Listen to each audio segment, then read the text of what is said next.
Hey growers, welcome back. Hopefully all of you are well and staying safe. This particular installment is going to follow up on what we've done in the last three installments. We've put the seedlings from the last 2 or 3 weeks into 601s, sprinkled the seeds on, covered with vermiculite, put them into the seedling growing chamber at a temperature above 72 degrees for soil temperature, lights on for about 18 hours a day, air temperature in the 70s constantly. And now we have seedlings that have sprouted and come through the soil, and they're ready to be transplanted into their next phase. So what we're going to do is show you how to take those seedlings and upplant them into your next step, be it something like a multi-celled pack like these 806s or individual containers. We'll show you first how to work with a multi-cell pack. I've filled this tray with moist Lamberts. We talked about that in one of the past installments. To give you an idea of how I moisten the Lamberts down, if I'm using a mixing tub and I use a half of a bale of Lamberts, I'd probably add 4 to 5 gallons to that half a bale. I'll add a little mix, add a little mix, add a little mix until I come out with a mix that is now nice and moist, will hold its shape when I squeeze, but no moisture will come out. So it's a nice moist mix. I take a plastic container, just heap this tray up. To settle the soil, I actually take the tray, drop it onto the table, and now even the top off, and I'm ready to go. You can see now these are 806s. That means there are 8 individual packs with 6 cells in each tray. 6 times 8 is going to give you 48 total plants in this tray. This is an 806. You generally will buy in stores either 806 or 606, would be 6 of these 6 cell containers, which would give you a total of 36 plants. I use the 806s. It allows me to produce more plants per square foot. So we've got our tray ready. These are some of the seedlings that have come out of the germination tray. This is a variety called winter boar kale. So let's take a look at how we now upplant these into our containers. What I'm going to do is I'm going to zoom in so that you can see this a little better. Hopefully you can see that all right. Again, we have winter boar kale. There's probably 150 seedlings in this tray. You're looking at this and you're probably thinking, no way, this isn't going to work. These guys are way too small. This is a size that I actually like working with. These guys want to do nothing but grow. They're pretty rugged at the moment. They don't mind being messed with a little bit. So here we go. First thing we'll do is get some of these seedlings out of this container. My tool of choice is a very specialized tool called a butter knife.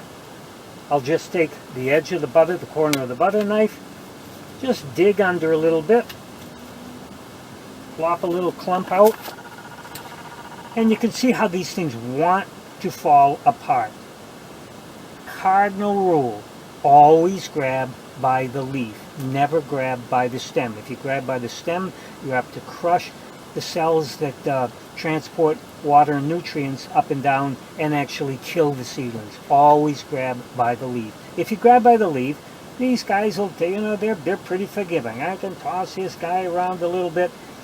As long as I'm looking at this, I see it's got a good root structure. The stem is nice and firm. This one's ready to go. I'll take my finger and just poke a hole in the cell, take the seedling, drop it in.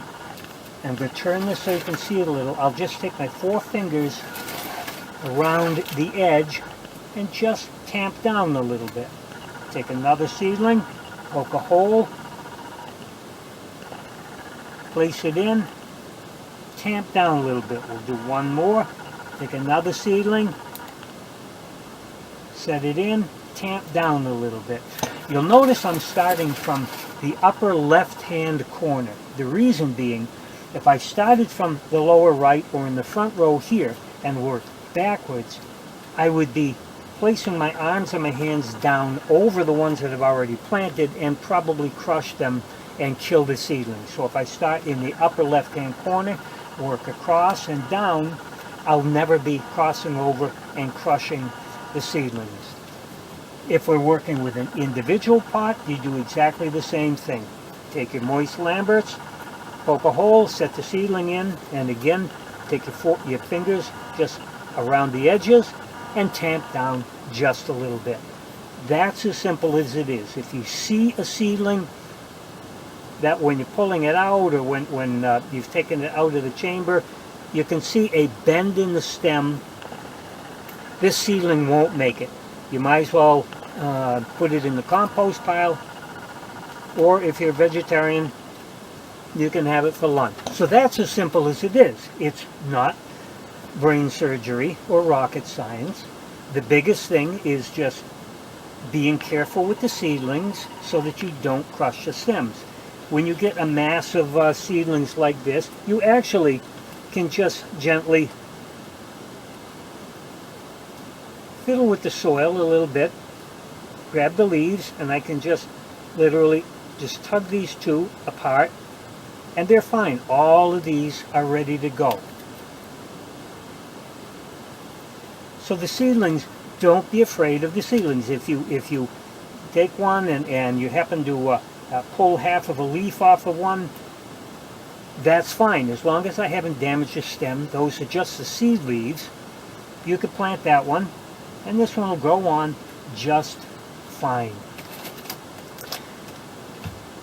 Up until this point, in the seedling chamber, if we've had to give these water as they've germinated, what we've given them has been plain water. If you remember in one of the earlier videos, we talked about the fact that the roots on the seedlings are so delicate that any fertilizer is apt to burn those cells and potentially kill the seedlings. So up until this point, we've done nothing but give them water. Most seeds actually will carry enough food in the seed leaves and the shell of the seed to get them through for the first number of days and give them enough nutrients.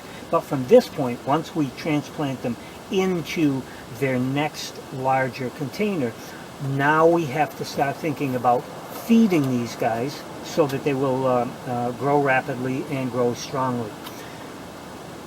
The next video that we're going to do is going to be probably a 2 or 3 part on everything you need to know about fertilizers, both for your in-ground garden or your cornfield or your container flowers or your container vegetables or medicinals if you're in a state where the medicinals are legal.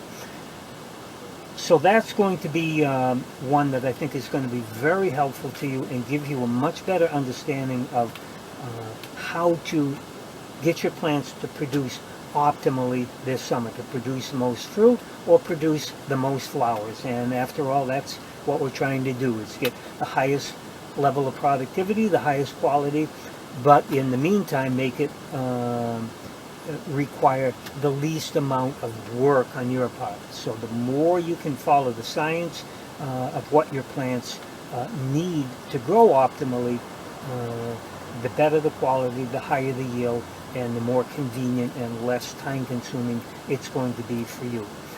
So the next series, take a look at the previous 3 if you have any questions on seedling growing to this point. And I hope that this next one on fertilizer will answer a lot of your questions that most growers have. So until then, be good to each other, stay safe, wash your hands, and remember, you need to know what your plants need to grow.